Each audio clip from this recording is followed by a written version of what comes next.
Rượu tỏi có rất nhiều công dụng.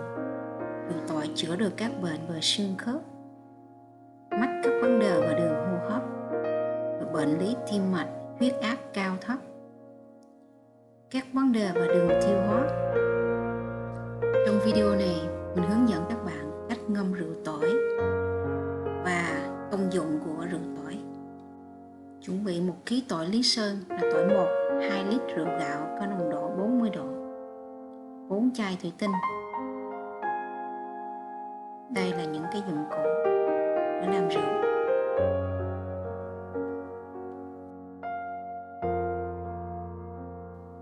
Để dỡ bóc tỏi thì phơi tỏi dưới một nắng thì rất là dễ. Đây là tỏi đã bóc rồi. Và mình chia tỏi làm 4 phần tương ứng với lại rượu.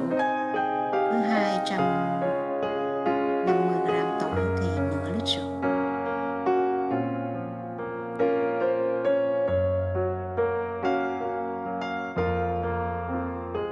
Để tỏi nhanh ngấm thì mình có thể xay nhuyễn tỏi.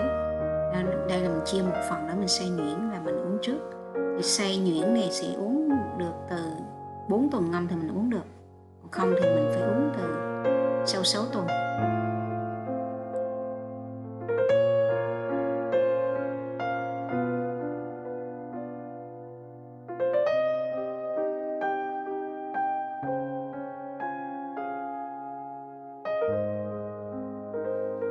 Xay khô củ tỏi thì nó hơi khó nhỏ, thì mình chứa một chút rượu vào và mình xay nó rất là dễ và nó nhuyễn hết luôn.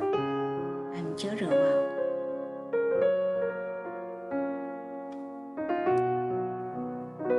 Tỏi ngâm mà xay như thế này thì mình phải sau này uống thì mình phải lọc cái sáp. Còn nếu bạn nào uống sáp thì có thể uống luôn.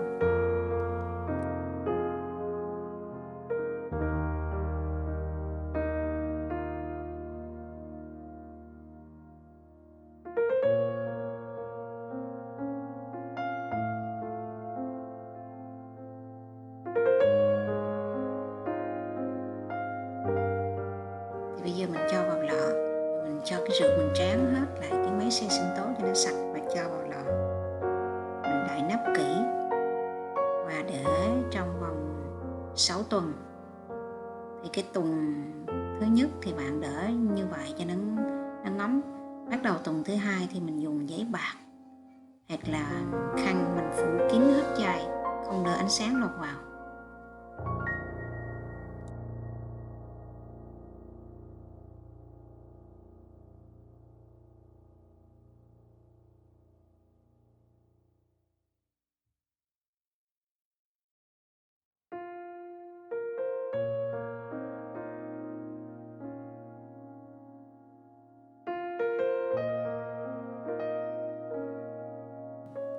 Cái phần tỏi mình không có xay thì mình cho rượu vào, làm rất là đơn giản. Đấy,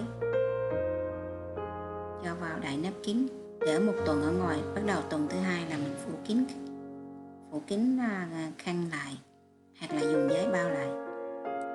Vì sao tỏi gọi là thần dược và chữa được nhiều bệnh? Vì trong thành phần của tỏi có chứa các loại axit, lin, azoin, linoleic, sulfit. Đây đều là những chất có tác dụng kháng viêm, diệt khuẩn, giảm sưng đau, có tác dụng trung hòa các gốc tự do, ngăn chặn virus. Vì thế, tỏi cũng được gọi cái tên là chất kháng sinh tự nhiên. Ngoài ra, trong tỏi có nhiều dưỡng chất khác như là vitamin, canxi, mangan, phosphor. Do đó ăn tỏi thường xuyên sẽ giúp cung cấp các dưỡng chất cho cơ thể, gia tăng sức đề kháng, miễn dịch, và hệ miễn dịch sẽ được cải thiện. Đây, mình phủ cái khăn cho ánh sáng khỏi lọt vào.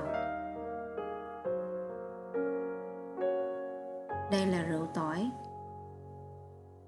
sau 6 tuần mình ngâm. Bạn có thể uống được, bạn có thể lọc ra, còn nếu không thì uống như vậy.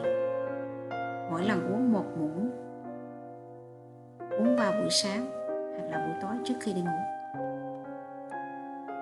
Theo y học cổ truyền thì tỏi có vị cay, mùi hắc, tính ôn, hơi độc, được dùng để giải nhiệt, sát khuẩn, giải độc, tiêu nhọt, trừ phong, hạch ở cổ, tiêu đờm. Vì vậy từ lâu nó cũng đã được dân gian áp dụng để chữa nhiều bệnh lý.